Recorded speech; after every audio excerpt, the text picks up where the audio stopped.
जय हिंद दोस्तों, स्वागत है आपका अपने YouTube चैनल में। मैं जितेंद्र कुमार आप सब लोगों का स्वागत करता हूं। उम्मीद करता हूं दोस्तों आप सब लोग अच्छे होंगे, स्वस्थ होंगे और नियमित रूप से अपनी पढ़ाई कर रहे होंगे। तो दोस्तों अपनी पढ़ाई नियमित रूप से जारी रखिएगा। सफलता आपको निश्चित रूप से तभी मिलेगी दोस्तों जब आप अपनी पढ़ाई को में कंटिन्यूटी रखोगे, अपनी पढ़ाई जारी रखोगे। तो दोस्तों आज का ये वीडियो है, आज का वीडियो अपनी पढ़ाई से संबंधित नहीं होने वाला है। आज का ये वीडियो है दोस्तों, आज इस वीडियो के माध्यम से मैं आपको बताना चाहूँगा दोस्तों कि अभी हाल फिलहाल में जिन दोस्तों का चयन इंटरव्यू के लिए हुआ है, राजस्थान पुलिस एसआई में इंटरव्यू के लिए हुआ है, उनको दोस्तों मेरी तरफ से ढेर सारी शुभकामनाएं, बहुत बहुत बधाई और उनको इंटरव्यू के लिए मेरी तरफ से all the best, best of luck. वो अपना एक अच्छा साक्षात्कार, एक अच्छा इंटरव्यू दे के आए ताकि वो जो अपनी सफलता है उसको सुनिश्चित कर सके।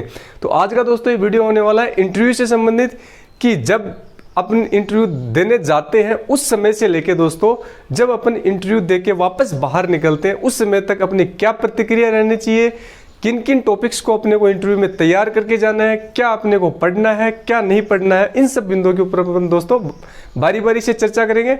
उम्मीद करता हूं दोस्तों ये पूरा वीडियो आप ध्यान से अगर देख लेते हो तो ना कि केवल आप राजस्थान पुलिस एसआई का इंटरव्यू, बल्कि आप चाहे आरएएस का इंटरव्यू हो या फिर आईएएस हो, आईपीएस या आप कह सकते हो यूपीएससी का इंटरव्यू आप देने जाओ, या फिर आप किसी भी आईटी कंपनी जैसे सॉफ्टवेयर कंपनी, हार्डवेयर कंपनी में अगर आप इंटरव्यू देने के लिए जाते हो तो निश्चित रूप से वीडियो देखने के बाद आपके अंदर एक कॉन्फिडेंस आएगा और आपको कुछ सीखने के लिए जरूर मिलेगा दोस्तों। तो पूरा वीडियो दोस्तों ध्यान से देखिएगा, अपन बारी बारी से हर बिंदु के ऊपर चर्चा करने वाले हैं ताकि जो भी भाई बंधु इंटरव्यू के लिए सिलेक्ट हुए हैं उनको एक सही दिशा, सही मार्गदर्शन मिल सके, और जो भी भाई बंधु ऐसी किसी जॉब की तैयारी कर रहे हैं जिसमें इंटरव्यू है तो उनको भी दोस्तों एक अच्छा मार्गदर्शन मिल सके, इसीलिए चीज़ों को ध्यान में रख के वीडियो बनाया गया है। तो उम्मीद करता हूँ वीडियो दोस्तों आपको पसंद आएगा। पसंद आता है तो इसको शेयर करना दोस्तों ना भूलें, क्योंकि दोस्तों आप लोग ही मेरी फैमिली हो और ये एक बोर्ड है मेरी फैमिली। अपने पास कोई टेक्निकल टीमें नहीं है, तो इसलिए आप ध्यान ये रखना है कि थोड़ा अपने चैनल को सपोर्ट कीजिए और लाइक शेयर करना ना भूलें। तो बात करते हैं दोस्तों इंटरव्यू की।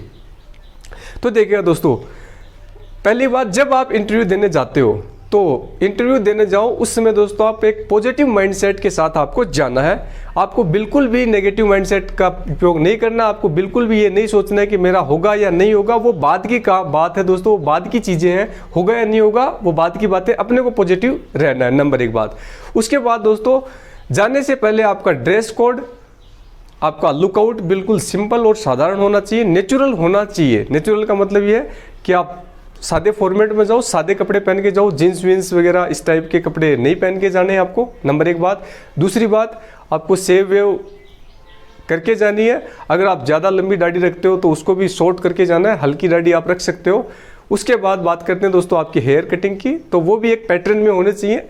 आपके हेयर को देख के किसी भी प्रकार से आप असभ्य नज़र नहीं आने चाहिए। उनको जो इंटरव्यूअर है, जो टीम बैठी होती है वहाँ पे, उनको ऐसा नहीं लगना चाहिए कि ऐसा हुलिया वहाँ पे बना के नहीं जाना है, ताकि वो आपके पीछे आपको देख के उनके माइंड में नेगेटिविटी आ जाए और कहीं ना कहीं आपके मार्क्स हैं वो कम मिले। तो सिंपल अगर अपन एक लाइन में कहें तो अपने को साधारण हुलिया बना के जाना है, सिंपल कपड़े अपने को पहन के जाने हैं, फॉर्मल कपड़े जिसको आप कहते हो, फॉर्मल पैंट शर्ट पहन के आप जा सकते हो, नंबर एक बात। दूसरी बात दोस्तों, अब अपन जा रहे हैं इंटरव्यू देने के लिए। तो जब आप इंटरव्यू देने के लिए गेट के अंदर एंट्री करो, प्रवेश करो, तो ध्यान रखना है एंट्री प्रवेश करते समय आपको दोस्तों, अंदर प्रवेश करते समय सबसे पहले आपको उनकी परमिशन लेनी है। मे आई कम इन सर, मे आई कम इन मैडम, जैसे अपन छोटी क्लास में बोलते हैं, इस प्रकार से आपको वहाँ बोलना है। तो वो कहेंगे यस कम इन, आप अंदर जाओ आसानी से। अंदर जाने के बाद दोस्तों आप उनका अभिवादन करो, good morning sir, good morning madam. अगर वहाँ पे लेडीज़ बैठी हुई है, इंटरव्यू लेने वाली महिला है, तो उनको ऐसा नहीं है कि मानो दो जेंट्स बैठे हैं, एक लेडीज़ बैठी, तो आप गुड मॉर्निंग सर बोल के ही रह जाओ, ऐसा नहीं करना है। अगर वहाँ पे लेडीज है उपस्थित तो उसको भी आपको अभिवादन करना है। उसको गुड मॉर्निंग सर बोलने के बाद आपको गुड मॉर्निंग मैम भी बोलना है, क्योंकि कहीं उसको अगर फील हो गया तो कहीं ना कहीं आपके मार्क्स वो कम दे देगी। तो ध्यान रखना, अभिवादन अगर सभी जेंट्स हैं तो गुड मॉर्निंग सर आप बोल के ख़त्म कर सकते हो। लेडीज़ भी अगर वहाँ पे उपस्थित है, गुड मॉर्निंग मैम भी आपको बोलना है, ताकि उसको लगे कि मैनर्सफुल पर्सनैलिटी है, मैनर्सफुल आदमी है, इसके अंदर सम्मान की भावना है, उसको ये लगना चाहिए इंटरव्यूअर को दोस्तों। मैं आपको लास्ट में बताऊंगा कि क्या क्या चीज़ें आपको डिपेंड करती हैं। एक बार पूरा वीडियो आप ध्यान से देखते जाइएगा, उसके बाद आपको पता लग जाएगा कि किस प्रकार से आप एक परफेक्ट बन सकते हैं इंटरव्यू में। तो जैसे ही आप अंदर घुसे, आपने उनका स्वागत सत्कार किया, उसके बाद दोस्तों चेयर के पास आप जैसे ही अंदर घुसेंगे, चेयर के पास जाएंगे, अपने जो सिटिंग की जो आपकी व्यवस्था की होती है वहाँ पे बैठने के लिए जाएंगे। तो हो सकता है आपको वहाँ पे पहुँचने से पहले ही वो बोल दें कि बैठो, आप बैठिए आप।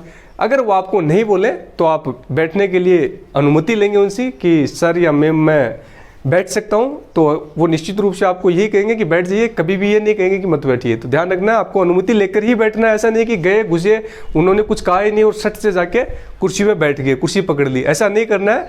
उनकी परमिशन लेनी है आपको, मैम या सर मैं बैठ सकता हूँ, तो आपको निश्चित रूप से कहेंगे हाँ बिल्कुल बैठिए आप। उसके बाद आप उनको थैंक यू बोल के अपनी बात खत्म कर सकते हो, thank you sir, thank you ma'am. अब वो दोस्तों बारी आएगी कि उनकी बारी आती है, जो इंटरव्यूअर बैठी होती है, जो टीम बैठी होती है, उनकी बारी आएगी आपसे प्रश्न पूछने की। ये अपन ने बात की अंदर घुसने की प्रक्रिया की।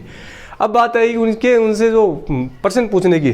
तो दोस्तों सबसे पहले ज़्यादातर यही होता है कि वो जो भी इंटरव्यू टीम होती है वो आपको आपके बारे में पूछेगी कि आपका इंट्रोडक्शन दीजिए। तो इंट्रोडक्शन में सीधी सी बात है, आप अपना नाम, पापा का नाम, आपके गांव का नाम, कौन से डिस्ट्रिक्ट से बिलोंग करते हो, वो सब बताओगे। उसके बाद बताने के बाद आप अपनी योग्यता के बारे में बताओगे। सर मैंने 10th फलानी जगह से की, 12th फलाई स्कूल से की, ग्रेजुएशन फलानी कॉलेज से की, फलानी यूनिवर्सिटी से की, और पोस्ट ग्रेजुएशन की या फिर MA MSc की या PhD की, जो भी आपने डिग्री की है आप उस कॉलेज यूनिवर्सिटी का नाम बता सकते हो आसानी से। कि मैंने ध्यान ये रखना है वहाँ पे अपने मार्क्स कभी नहीं बताने हैं। कभी आप अपनी होशियारी दिखाने के चक्कर में आप अपने मार्क्स बताने लग जाओ, मार्क्स नहीं बताने, खाली आपको यूनिवर्सिटी का नाम, फलानी यूनिवर्सिटी से मैंने फलाने ईयर में ये पास किया, आप ग्रेजुएशन की, पोस्ट ग्रेजुएशन की, MBA की, PhD की, MPhil की, जो भी आपने डिग्री डिप्लोमा किया आप उसके बारे में बता सकते हो। 10th 12th graduation, post graduation, इन सब के बारे में बता सकते हो। जैसे ही दोस्तों आप उन सब के बारे में बता दोगे तो दोस्तों अब दोस्तों होते हैं उनके क्वेश्चन के सवाल और जवाब आने आपसे स्टार्ट हो जाएंगे। अब दोस्तों जैसे जो आपने बताया है, हो सकता है वो उससे संबंधित क्वेश्चन भी पूछ सकते हैं। आपने कौन सी यूनिवर्सिटी से की तो उस यूनिवर्सिटी के बारे में पूछने लग जाएं, आपने कोई स्कूल के बारे में की तो उसके बारे में पूछने लग जाएं। अब उनका माइंडसेट किस प्रकार से काम करता है ये वहाँ के उनके ऊपर डिपेंड करता है, वो क्या पूछे। अपने को इसके ऊपर ज़्यादा जोर नहीं देना है, ध्यान ये बात रखनी है। अब दोस्तों अगली चीज़ क्या है, जैसे कि अपन ने आपको बताया कि मैं फलां जगह से हूँ, फलां गांव से हूँ, तो क्या क्या पॉसिबिलिटी बन सकती है। एक पॉसिबिलिटी बन सकती है, जैसे आपने अपने गांव का नाम बताया, पूरा इंट्रोडक्शन आपने दिया, तो वो आपके गांव के बारे में पूछ सकते हैं कि आपका गांव है, उसमें कौन सी चीज़ फेमस है, किसके लिए फेमस है, इसका नाम, आपके गाँव का नाम, ये नाम क्यों पड़ा, किसके आधार पर नाम रखा गया। तो कहने का मतलब आपको जो आपकी लोकेलिटी है, आपका गाँव, उसके बारे में पूरी आपको जानकारी होना बहुत ज़रूरी है। उसकी पूरी जानकारी रखोगे, किस लिए इसका नाम ऐसा रखा गया, यहाँ की कौन सी चीज़ फेमस है, तो वो सब आपको जानकारी होनी बहुत ज़रूरी है। वो आपसे क्वेश्चन पूछा जा सकता है। तो अपने गांव के बारे में, अपने एरिया के बारे में दोस्तों पूरी जानकारी आप रखोगे और वहाँ की जो फेमस चीज़ें हैं उनके बारे में आपको पूरी जानकारी रखनी है। दोस्तों आपकी जो जिस भी यूनिवर्सिटी से आपने पढ़ाई की है उसके बारे में भी थोड़ी बहुत जानकारी आपको रखनी है। तो इन चीज़ों का आप ध्यान रखोगे।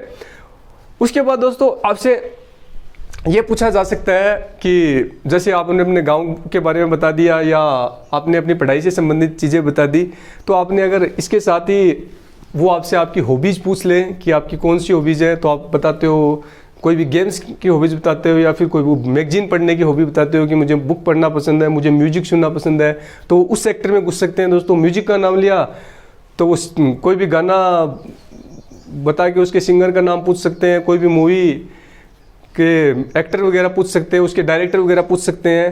तो जो भी आप हॉबी बताओगे तो आपको ध्यान रखना है, हॉबी दोस्तों ये चीज़ें वही बतानी है जो एक्चुअल में आपके माइंड में है, आप जो कि रियल में आपको अच्छा लगता है, क्योंकि वहाँ पे आपको एक्सप्लेनेशन देना पड़ेगा। जैसे ही आपने अपनी हॉबी बताई, आपने कहा कि मैं क्रिकेट अच्छा खेल लेता हूँ, क्रिकेट खेलना मुझे बहुत पसंद है, तो वो क्रिकेट के बारे में पूछने लग जाएंगे दोस्तों कि पहला वर्ल्ड कप कब हुआ, लास्ट वर्ल्ड कप कब हुआ, किसने जीता, क्रिकेट में कितने प्लेयर होते हैं, वर्तमान में भारतीय टीम के कप्तान कौन है, तो उसके बारे में पूछने लग जाएंगे। तो अगर आपकी वो हॉबी नहीं है आपकी, तो सीधी सी बात है आपको इन सब क्वेश्चन के आप जवाब नहीं दे पाओगे। आपने दोस्तों एक और चीज़ को बात को ध्यान ये भी रखना है, मानो हॉबी ऐसी ही बतानी है कि उनको देख के लगना भी चाहिए कि हाँ इसमें ये हॉबी है। कहने का मतलब, मानो आपने कहा कि मैं फुटबॉल अच्छा खेलता हूँ, शरीर से आप अच्छे तगड़े मोटे खासे हो, आप दौड़ने में सक्षम ही नहीं हो, उनको देखने से लग रहा है दौड़ ही नहीं सकते, तो फुटबॉल कहाँ से खेलेगा ये। तो ऐसी हॉबी भी नहीं बताएं, क्योंकि ये अपने को एक नेगेटिव पॉइंट की तरफ लेके जाती है। इस चीज़ों को ध्यान रखना है इनको। हॉबी आपको एक्चुअल में वही बतानी है जो आपकी है, ताकि आप उसको थोड़ा एक्सप्लेन करके उनके सामने बेहतर तरीके से रख सको। और जितना आप उनके सामने बेहतर तरीके से रखोगे, उतने ही आपके जो मार्क्स हैं दोस्तों वो अच्छे मिलने की संभावना बनी रहेगी। अब बात आती है दोस्तों, वो कई बार आपसे ऐसे सवाल और जवाब भी करेंगे, आपसे कहेंगे कि आप इसमें 3 प्रकार से क्वेश्चंस आने वाले हैं दोस्तों। अब हो सकता है दोस्तों, जैसे आप राजस्थान पुलिस की अपन बात करके चलें, राजस्थान पुलिस का आप इंटरव्यू देने जा रहे हो, तो हो सकता है एक कंडीशन ये बनती है दोस्तों, आप बेरोजगार हो, बेरोजगार होने के बाद आप पहुंचे हो वहां तक, इंटरव्यू तक। दूसरी कंडीशन ये है कि ऑलरेडी आप कोई जॉब में हो, छोटी मोटी कांस्टेबल हो, पटवारी हो, बाबू हो, ग्राम सेवक हो, इस प्रकार की जॉब में हो, फिर पहुंचे हो। तीसरी कंडीशन ये, इससे अपर लेवल की जॉब में भी हो सकते हो आप, हो सकता है आप 2nd ग्रेड टीचर हो, 1st ग्रेड टीचर हो, इस प्रकार की नौकरी में हो जिसका पे ग्रेड राजस्थान पुलिस एसआई के समकक्ष हो या इससे ज्यादा हो, तो इस प्रकार की नौकरी में उसके बाद आप पहुंचे हो इसी स्टेज के ऊपर। तो तीनों के लिए मैं आपको थोड़ा थोड़ा बता देता हूं। अगर आप बेरोजगार हो तो आपसे अगर पूछ लिया जाता है वहां पे कि आप राजस्थान पुलिस में एसआई के पद पे या फिर इसी नौकरी को करना क्यों पसंद करते हो, आपको क्यों पसंद है ये नौकरी, तो आपको अपना एक्सप्लेनेशन देना होगा। तो कई बार दोस्तों क्या होता है कि कई बार कुछ एक दोस्त भावुकता में आके कह देते हैं कि सर मैं देश सेवा करना चाहता हूँ, देश सेवा करने के लिए। तो देश सेवा तो दोस्तों किसी भी नौकरी में रह के की जा सकती है। देश सेवा जरूरी नहीं है कि राजस्थान पुलिस में ही, इंडियन आर्मी में जा सकते हो, एयरफोर्स में जा सकते हो, नेवी में जा सकते हो। देश सेवा के लिए क्या जरूरी है कि आप नौकरी करो, देश सेवा तो आप वैसे भी कर सकते हो। तो भावुकता में ना आए, आप एक अच्छा और सूटेबल आप अपना जवाब दें। तो ये जो जवाब होता है दोस्तों, ये सब दोस्तों का अपना अलग अलग होता है, सब दोस्तों की अपनी अलग थिंकिंग है, हर इंसान इसका अलग जवाब देता है। और मैं भी यही चाहता हूं दोस्तों कि हर इंसान अपनी, जिसको वो जितना उचित समझता है कि उस प्रकार से उसका आंसर दे, लेकिन 2-3 चीज़ों से बचे। एक तो इस प्रकार का जवाब ना दे कि जैसा कि मैंने बताया कि मैं देश सेवा करना चाहता हूँ, क्योंकि ये सिंपल सी बात है, उनको पता चल जाएगा कि रटा रटाया चीज़ें रट के आया है और तभी ऐसा बोल रहा है। नंबर 1 चीज़, नेगेटिव चीज़ें वहाँ पे नहीं बोलनी है। नंबर दूसरी चीज़ आप ध्यान रखना है कि कहीं ऐसा ना आपको नहीं बोलना है कि मैं तो राजस्थान पुलिस ऐसे में पैसे कमाने के लिए आया हूँ, कहीं ऐसा भी आपको नहीं बोलना है। ये नेगेटिव फैक्टर है। बाकी आपको जो उचित लगे, आपको जो ठीक लगे, वैसा आप अपना जवाब दे सकते हो। अगर आप मेरी राय मानो आप एक नॉर्मल पढ़ने लिखने वाले स्टूडेंट हो, आप इंटरव्यू में पहुंचे हो साक्षात्कार में, तो आप इस वे में बोल सकते हो सर कि राजस्थान पुलिस की जॉब एक अच्छी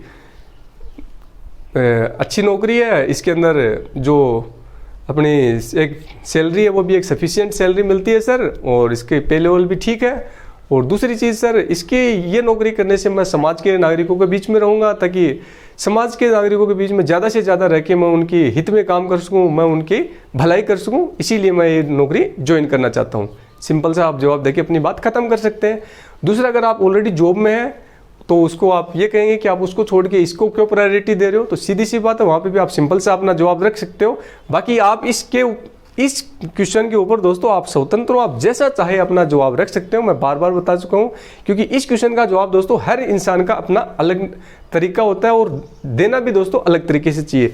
लेकिन मैं आपको एक कॉमन फैक्टर बता रहा हूँ कि अपनी बातों में किन चीज़ों को आपको समाहित करना चाहिए, ताकि वो आपसे अट्रैक्ट हो सके, एग्जामिनर आपसे अट्रैक्ट हो सके। अगर आप जॉब में हो तो आपको सिंपल सी कह सकते हो, छोटी जॉब में हो, राजस्थान पुलिस एसआई से छोटी जॉब में हो, मानो आप एक राजस्थान पुलिस में कांस्टेबल ही हो, तो आप क्या जवाब दोगे कि सर, वो कहेंगे कि कांस्टेबल को छोड़ के आप एसआई क्यों बनना चाहते हो, क्यों इसको प्रायोरिटी दे रहे हो। तो सिंपल सी सर, राजस्थान पुलिस कांस्टेबल में जो पे ग्रेड है वो थोड़ा कम है, इसमें पे ग्रेड भी थोड़ा अच्छा है, तो इसकी वजह एक तो मेन कारण ये है मेरा इसमें जाने का। दूसरा कारण मेरा भी है सर, राजस्थान पुलिस कांस्टेबल का कहीं ना कहीं अपन बात करते हैं दोस्तों कि उसके कह सकते हो स्वागत सत्कार कह सकते हो आप, उसकी जो सम्मान कह सकते हो दोस्तों, कहीं ना कहीं उसको थोड़ा बहुत कम मिलता है। लेकिन राजस्थान पुलिस एसआई में जो स्वागत सत्कार है दोस्तों, जो वो थोड़ा अच्छा मिलता है। और ये राजस्थान पुलिस कांस्टेबल से थोड़ी उच्च लेवल की है, और इसमें दोस्तों जो काम मैं कांस्टेबल में रह के नहीं कर सकता हूँ, वो काम मैं राजस्थान पुलिस एसआई बन के वो काम मैं आसानी से कर पाऊँगा। इससे मैं अपने परिवार का अच्छे से ये नौकरी करके मैं अपने परिवार का और खुद का और समाज का भला कर पाऊंगा, अपने परिवार का अच्छे से लालन पालन पोषण कर पाऊंगा, क्योंकि इसमें एक अच्छी सफिशिएंट सैलरी मिलती है। तो ये काफ़ी सारे फैक्टर आप इसमें शामिल कर सकते हो दोस्तों, ताकि उनको ऐसा लगना चाहिए कि रियल में, हाँ रियल में ये आपको सच्चाई बता रहा है, ना कि आपको एक गड़ी गड़ाई बातें बोल रहा है, रट्टी रटाई बातें बोल रहा है। एग्जामिनर को स्पेशली उस समय ऐसा लगना चाहिए कि आप सच्चाई बोल रहे हो, ना कि कोई झूठी बात बोल रहे हो। क्योंकि दोस्तों आप चीज़ ये ध्यान रखना, जो आपका इंटरव्यू लेने वाले होते हैं, इंटरव्यूअर होते हैं, वो दोस्तों एक साइकोलॉजिस्ट प्रकृति के होते हैं। वो आपकी चेहरे को देख के आपके हाव भाव समझ जाते हैं कि ये रटी रटाई बात बोल रहा है, झूठ बोल रहा है, या फिर एक एक्चुअल स्थिति बता रहा है। तो कभी भी उनको पढ़ाने का कोशिश ना करें, उन लोगों को कभी भी आप पढ़ाने की कोशिश नहीं करें। वो दोस्तों बहुत हाई लेवल की चीज़ें हैं, उन तक अपन कभी नहीं पहुंच सकते। इसलिए सच्चाई बताने की कोशिश करें, नेगेटिव पॉइंट ना बताएं। अगर कोई सच्चाई है और वो नेगेटिव पॉइंट है तो उसको ना बताएं, बाकी सच्चाई आप बताने की कोशिश करें, तो निश्चित रूप से आपके अच्छे मार्क्स मिलेंगे। अगर आप अपर लेवल के एग्जाम मानो नौकरी कर रहे हो, फर्स्ट ग्रेड सेकंड ग्रेड, फिर आप राजस्थान पुलिस में एसआई में आ रहे हो, तो आप अपनी जैसा आपको उचित लगे वैसा आप उनको सुझाव दे सकते हो कि सर इस कारण से मैं ये नौकरी ना करके इस नौकरी में ये नौकरी करना चाहता हूँ। तो ध्यान रखना दोस्तों। उसके बाद दोस्तों हॉबीज़ मैंने बताई दी आपको। हॉबीज़ आपसे पूछे तो हॉबीज़ आपको ऐसी बतानी जो रियल में आपके हो, फेक हॉबीज़ आपको नहीं बतानी है। अगर आपकी रीडिंग करने की हॉबी है तो आप उसके बारे में बता सकते हो कि सर मैं पढ़ना मुझे अच्छा लगता है, नोवेल पढ़ना अच्छा लगता है, ध्यान रखना। लेकिन अगर आप बताओगे तो उससे रिलेटेड क्वेश्चन वो आपसे पूछ सकते हैं। नोवेल का नाम पूछ सकते हैं, उसके राइटर पूछ सकते हैं, उस बुक में क्या लिखा है, आपकी फेवरेट बुक पूछ सकते हैं, आपकी फेवरेट बुक कौन सी है, आपको फेवरेट बुक बतानी पड़ेगी वहाँ पे। तो काफ़ी सारी चीज़ें हैं। तो जो आपकी हॉबी नहीं है उसको आपको बताना ही नहीं है, ठीक है, इस चीज़ को ध्यान रखिएगा। उसके बाद दोस्तों आती है, ये सब चीज़ें क्या हुई अपनी दैनिक जीवन से संबंधित हैं दोस्तों। जो अभी अपन ने अब तक चर्चा की है दैनिक जीवन से संबंधित बातें वो पूछ रहे हैं। कुल मिला के दोस्तों ये इंटरव्यू है क्या, एक साक्षात का ये है क्या इंटरव्यू, मौखिक जो वाइवा है ये लिया क्यों जाता है दोस्तों। आप इंटरव्यू तक पहुंचे हो तो सिंपल सी बात है दोस्तों, आपने पढ़ाई लिखाई की है, अच्छे से की है, तभी आप वहां तक पहुंचे हो। अब इंटरव्यू लेने का मतलब दोस्तों ये है कि वो आपको मौखिक रूप से देखना चाहते हैं आप कितने सूटेबल हो इस नौकरी के लिए। क्या ये नौकरी आप ठीक से कर पाओगे, क्या ये नौकरी आप, क्योंकि जो राजस्थान पुलिस एसआई की नौकरी है दोस्तों, क्या है कि पब्लिक डीलिंग करनी होती है, इसमें पब्लिक को हैंडल करना पड़ता है। कई बार 200 500 इंसानों को, एक इंसान को टैकल करना होता है। तो ये इंटरव्यू दोस्तों लिए जाता है कि आप पब्लिक को कितना हैंडल कर पाते हो, आप भीड़ को कितना हैंडल कर पाते हो, भीड़ के कितनी जल्दी आप समझाइश कर पाते हो, कितनी जल्दी आप उनके सामने अपनी बात रख के उनको कन्विंस कर पाते हो, उनकी अपनी बात उनको मनवा पाते हो। तो इसीलिए दोस्तों ये इंटरव्यू लिया जाता है। तो ध्यान रखिए, वहाँ पे जब भी आप सवाल पूछे हो आपसे, आप उनके जवाब दो, तो दो चीज़ों का स्पेशली ध्यान रखना है। अगर आपको क्वेश्चन आ रहा है कोई भी तो आप उसका जवाब दें, अगर आपको आ रहा है तो ही उसका जवाब देना है। आपको नहीं आ रहा, कन्फ्यूजन में हो तो सॉरी सर मैं ठीक से याद नहीं कर पा रहा हूँ, आपके सामने नेक्स्ट क्वेश्चन रख दिया जाएगा। नंबर एक बात, अगर आपको अच्छे सही याद है, आप उसका जवाब देने में सक्षम हो, तो आप उसका जवाब देके आसानी से जवाब दो, उसके बाद अपनी बात खत्म करके चुप हो जाओ, एग्जामिनर आपके सामने नेक्स्ट क्वेश्चन रख देगा। तुक्का लगाने का प्रयास ना करें, क्योंकि यहाँ पे दोस्तों पेपर नहीं है, यहाँ पे आपको मौखिक रूप से पूछा जा रहा है। तुक्का लगाने का प्रयास नहीं करें कि आप कंफ्यूजन हो हिमाचल प्रदेश और जम्मू कश्मीर में और आप तुक्का लगाओ सर हिमाचल भी हो सकता है, जम्मू भी हो सकता है। ऐसा ना करें, ऐसा करने से उनके दिमाग में नेगेटिविटी आएगी। अगर परफेक्ट आंसर पता है तो झट से अपना आंसर दो, साइलेंट बैठ जाओ, ताकि उनको आपका कॉन्फिडेंस बिल्ड होगा उससे, और उनको पता चलेगा दोस्तों, जैसे कि मैंने पहले ही बता दिया, वो एक साइकोलॉजिस्ट होते हैं, वो आपके माइंड को पढ़ रहे होते हैं कि इस बंदे में कितना नॉलेज है, कितना ये अपने से घबरा रहा है या संतुष्ट बैठा है या डर रहा है। ये सब चीज़ें भी वो नोट करते रहते हैं, आपके बैठने से, बात करने के तरीके से, सब कुछ देखते रहते हैं दोस्तों। आप कई बार देखोगे कि वो आपकी तरफ टकटकी लगा के देखते रहते हैं, आप घबरा जाओ, पता नहीं ये मेरी तरफ ऐसे क्यों देख रहा है। ऐसा कुछ नहीं, वो आपको पढ़ रहे होते हैं दोस्तों। आपकी जो एक्चुअल स्थिति है उसमें, आपकी बॉडी है, आपका फेस है, लुकआउट, उसको देख के आपकी एक्चुअल स्थिति पढ़ रहे होते हैं, क्योंकि वो साइकोलॉजिस्ट होते हैं दोस्तों। तो इससे आपको नहीं घबराना है, भले ही वो कितना भी घूरे, आपको कितना भी देखे, उससे कोई फर्क नहीं पड़ता। क्वेश्चन बताते से मैं आप कोशिश करें कि आप उनकी आंखों में आंखें डाल के आप आसानी से आंसर बता सकते हो। आंखें में आंखें डालने का मतलब ये नहीं कि आप उनको ऐसी आंखें दिखाओ, आंखें दिखाने नहीं है, सिंपल वे में जैसे अपन किसी को देखते हैं वैसे आपको देख के, और जैसे कि वहाँ पर 4-5 मेंबर बैठे होते हैं तो कोशिश करो दोस्तों जब आप आंसर बताओ तो सभी मेंबर को हल्की सी नज़रों सभी मेंबर्स के ऊपर घुमा लो, ताकि उनको ये लगना चाहिए कि ये जो बंदा बता रहा है अपना आंसर, ये पर्टिकुलर एक आदमी को ना बता के उस पूरी टीम को अपना आंसर बता रहा है। तो ये चीज़ें आपको पॉजिटिविटी लाएंगे और एक अच्छा जो आपका स्कोर है उसमें आपकी मदद करने वाली हैं। अब बात करें दोस्तों, जो ये तो अपनी हुई जो नेचुरल चीज़ें हैं जिनको आपको ध्यान रखना है इंटरव्यू में। अब बात करते हैं वो पूछ क्या सकते हैं दोस्तों। तो ध्यान रखना है इंटरव्यू में अगर आपसे क्वेश्चन पूछे जाएंगे तो दोस्तों वही क्वेश्चन पूछे जाएंगे जो समझ के ऊपर आधारित होते हैं।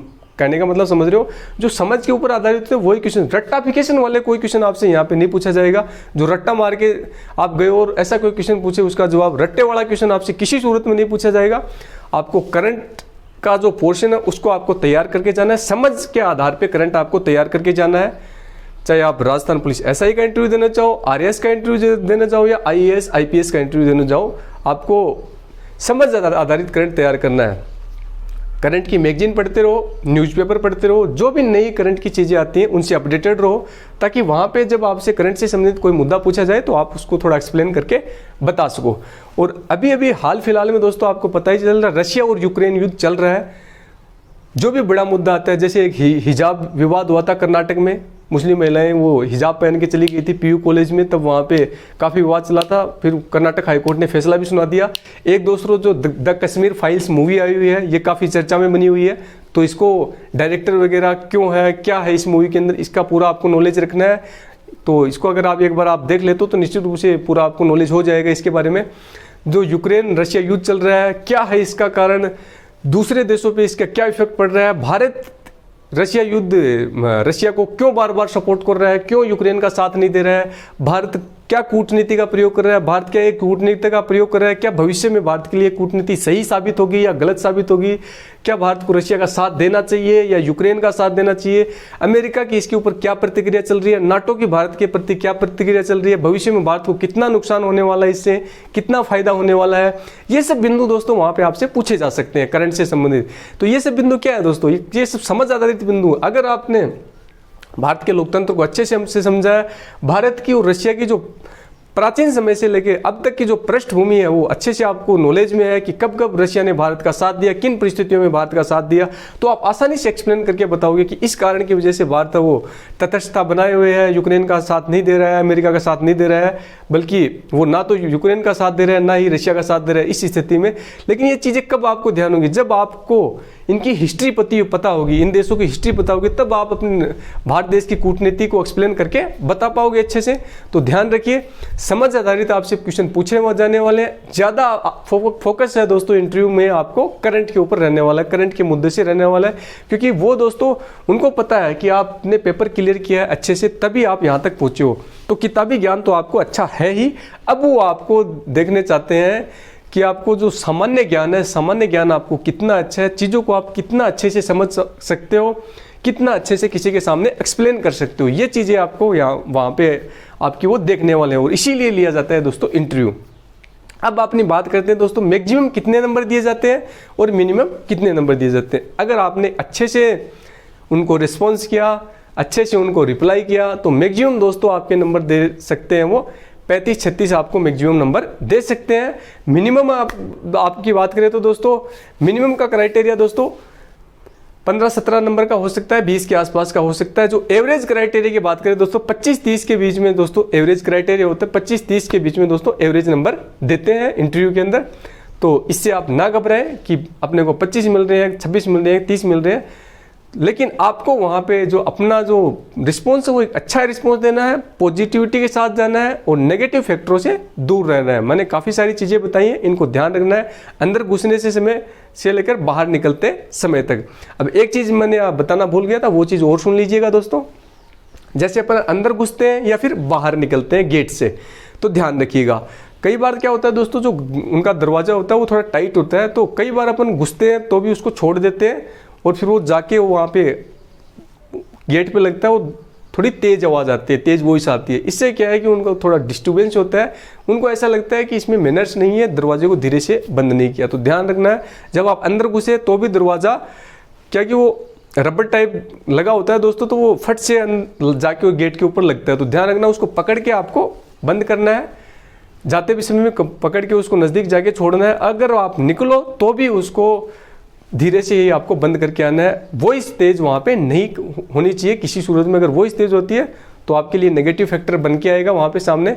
तो ये दोस्तों ये सब चीज़ें बताई मैंने इंटरव्यू से संबंधित। तो उम्मीद करता हूँ अगर आप इस प्रकार से अपने इंटरव्यू की तैयारी करते हो तो निश्चित रूप से एक अच्छा स्कोर आप करके भी आओगे। और एक और मेजर फैक्टर दोस्तों ध्यान रखना आपको, वो क्या है, मॉक टेस्ट। कहने का मतलब आपको दोस्तों डेमो आपको जरूर देने हैं। काफ़ी सारी कोचिंग संस्थाएं भी डेमो लेती हैं। अगर कोचिंग संस्था में जाके डेमो नहीं देते तो आपका कोई भाई होगा, कोई बहन होगा, कोई दोस्त होगा, उसके सामने आप डेमो दे सकते हो। उसको अपने रूम में बैठाओ कि आप बैठो, मैं बाहर से आऊँगा इंटरव्यू देने के लिए। तो पूरी जो प्रक्रिया आप वहाँ करते हो, गेट के अंदर घुसो, उसका अभिवादन करो, उसको good morning, good afternoon, good evening जो भी करना है करो। उसके बाद वो आपसे क्वेश्चन पूछेगा, आप उसको क्वेश्चन बताना। क्योंकि दोस्तों काफ़ी क्या होता है कि आप बिना डेमो दिए, बिना मॉक टेस्ट दिए आप वहाँ पे चले जाते हो इंटरव्यू। मानो आपने अच्छे से जीके भी तैयार कर लिया, अच्छी आपकी समझ है, तो वहाँ पे क्या होता है दोस्तों, कई बार आपको हड़बड़ाहट हो जाती है क्योंकि आपने तैयारी तो की नहीं है, डेमो आपने दिया ही नहीं, तो वहाँ पे आप घबरा जाते हो। और काफ़ी बार ऐसा होता है कि दोस्तों काफ़ी सारे स्टूडेंट की आंखों में आंसू आ जाते हैं उसमें, क्योंकि वहाँ पे दोस्तों क्वेश्चन क्या है, क्वेश्चन के ऊपर क्वेश्चन पूछा जाता है। आपको नहीं आया, फट से आपके सामने दूसरा क्वेश्चन होगा, आपको नहीं आया, फट से तीसरा क्वेश्चन होगा। तो वहाँ पे आप निराश हो जाते हो। कब निराश होते हो, जब आपने प्रैक्टिस नहीं की, आपने डेमो की प्रैक्टिस ही नहीं की, तो सिंपल सी बात है, निराश होना ही है। तो ध्यान रखना है, डेमो देख के जाने हैं, 5, 10, 15, 20 जितने डेमो दे इसको आप इस समय में, क्योंकि अभी टाइम है दोस्तों इंटरव्यू में। तो मैं बता चुका हूँ कि कोचिंग इंस्टीट्यूट या कहीं दूसरी जगह आप डेमो नहीं दो, तो आप ये घर पे भी ये प्रक्रिया अपना सकते हो, ताकि दोस्तों जो आपकी बोलने की जो आदत है, बोलते समय कई बार अपन हिचकिचा जाते हैं, कई बार घबरा जाते हैं, किसी के सामने बोल नहीं पाते हैं, तो वो जो हैबिट है वो छूट सके और आप अच्छे से एक्सप्लेन करके चीज़ों को किसी के सामने रख सको। यही है दोस्तों एक अच्छा इंटरव्यू, और इसी से दोस्तों मिलने वाले हैं एक बहुत अच्छे मार्क्स आपको, और वो ही मार्क्स आपको दिलाएंगे दोस्तों सफलता। आप सब लोगों को पता ही होगा कि जो फाइनल मेरिट लिस्ट निकलती है वो पेपर के नंबर प्लस इंटरव्यू के नंबर जोड़ के निकलती है। तो जहाँ तक मैं सोचता हूँ दोस्तों 305 से 310 के बीच में जिसका फाइनल रिजल्ट रहता है, पेपर प्लस इंटरव्यू को मिला के उसका सिलेक्शन श्योर है, वो राजस्थान पुलिस में एसआई बन जाएगा। तो उम्मीद करता हूं दोस्तों सभी बातें आप ध्यान रखोगे और मॉक टेस्ट और डेमो आप जरूर दोगे। जो कोई भी दोस्त इसके लिए क्वालिफाई हुआ है और जो दोस्त क्वालिफाई होना चाहता है तो वो भी इन चीज़ों को ध्यान रखे दोस्तों, क्योंकि ये चीज़ें आपको एक मैनर्सफुल इंसान बनाती हैं, आपको एक समझदार इंसान बनाती है, एक अच्छी पर्सनैलिटी आपके अंदर पैदा करती है। तो उम्मीद करता हूं दोस्तों वीडियो आपको पसंद आएगा। पसंद आता है दोस्तों तो थोड़ा इसको शेयर जरूर करें मेरे मोटिवेशन के लिए, और एक लाइक का बटन दबाएं। कमेंट सेक्शन में कमेंट जरूर करें कि वीडियो आपको पसंद आया या नहीं आया, या फिर कोई और अगर बात आपके मन में है तो आप कमेंट सेक्शन में कमेंट करके वो बात अपनी रख सकते हो। मैं निश्चित रूप से आपको जवाब देने का प्रयास करूंगा। थैंक यू दोस्तों, मिलते हैं नेक्स्ट वीडियो में। तब तक के लिए जय हिंद, जय भारत, वंदे मातरम।